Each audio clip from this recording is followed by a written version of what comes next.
Welcome to Ate Shi Vlog. So for today's vlog guys, day off ko karon.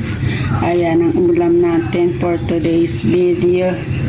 Ayan ang pampano. Mura lang ang pampano per kilo dito. Nasa 350 daw siya. So isang kilo to, 3 piraso. Ayan, bigat to.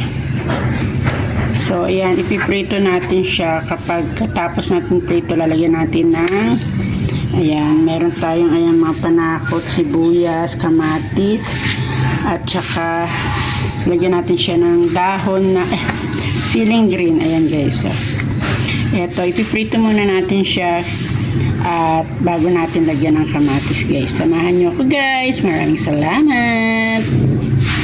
Naglagay na tayo ng mantika. Day off ko guys. Kaya yan, iba ang aking kitchen ngayon.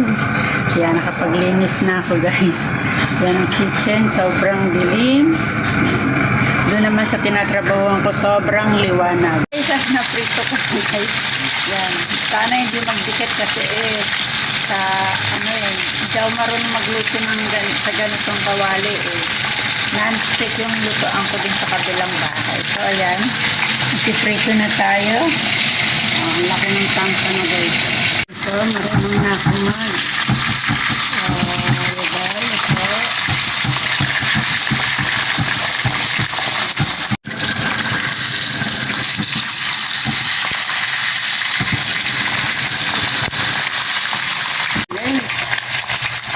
naluto ko na yung dalawa. Buti hindi nagtipik-tipik. Kakapakot. Ayan nga guys. Ready na tayong mag-isa para sa ating iskabecheng pampano. Ayan po, may dalawang itlog tayo. Tapos ahos. Ayan, kamatis.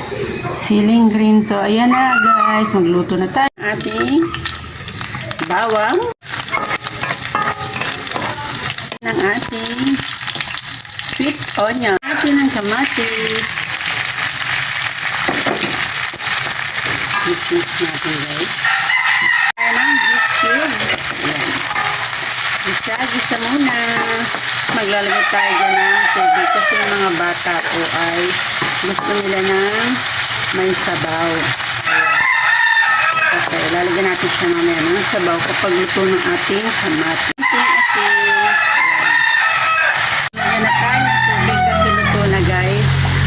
Luto ng ating kamatis at sibuyas.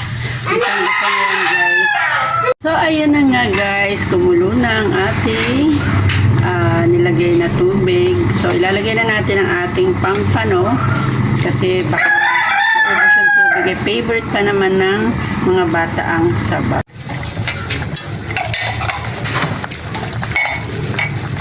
Tatlo na guys para maghapon ang ulam ito guys.